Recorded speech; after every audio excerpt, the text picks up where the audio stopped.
DK, how nice is it gonna be to get to see Bubba Chandler back at home and maybe have a fresh start at home from when he got to start here last time? Yeah, tough one against the Brewers, but really proud of him, the way he bounced back in his next start against the Nationals, and really excited to see him back here at home and making a start tonight. How important was it when you hear that he had told me he's glad he struggled this year and went through it, because it was the first time he really ever struggled in his baseball career, when he talked about his minor league journey and how that's going to help him?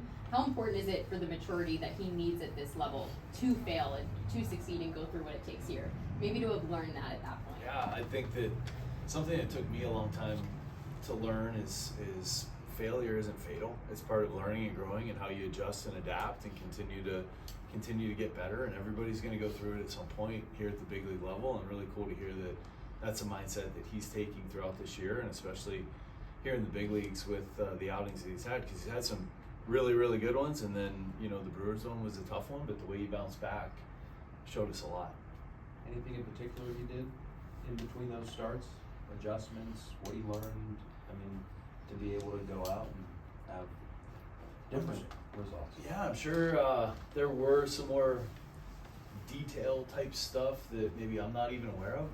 I think the thing that stood out to me was it was his mindset. Even talking to him in Baltimore, the day he pitched, we had an off day, traveled to Baltimore. I caught up with him on the field the day we got there, and I was like, hey, how you doing? And he said, good, you know, and I was like, seriously, no, how you all right? You doing good? He's like, dude, that was 2 days ago. It was like he had already flushed it, forgot about it, moved on to everything, you know, planning for that next start. So this is a really cool mindset that he brings to the field every single day, and how he approaches it and how he works. Is that the walking right up to the cockiness line, but not crossing it with your confidence kind of?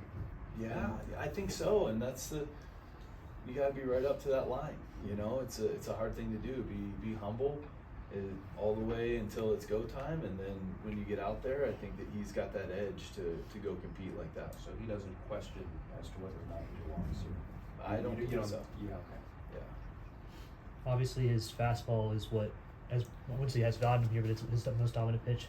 How important is it for him to have that pitch mixed with a curveball and the changeup and the slider, make sure he keeps the batters off, not just always think he's going to throw that fastball? Yeah, his fastball is elite. You're going to need hitters in the big leagues get here because they can hit the heater.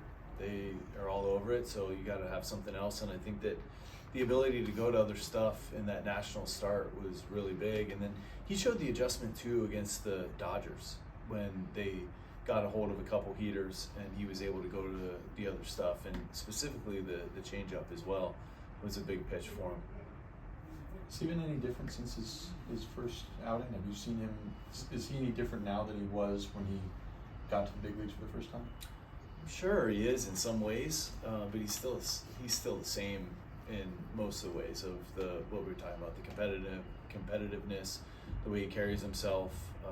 You know, I think that, speaking of, he has learned some things, and learned that command too of, you know, even though you do throw 100 plus, being able to command it in the zone is going to be really important, and being able to utilize it at the top as well.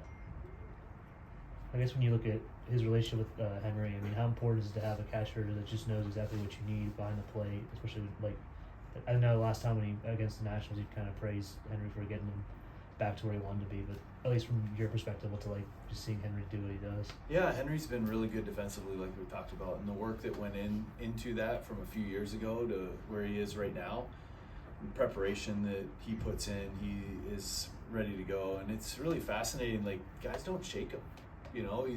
When he's back there, they trust him, and they're locked in. They you know, with Paul, with Bubba, they trust him back there to know what to go to, and he's been really good at it. Thanks, Dejan. Cool. Thank you.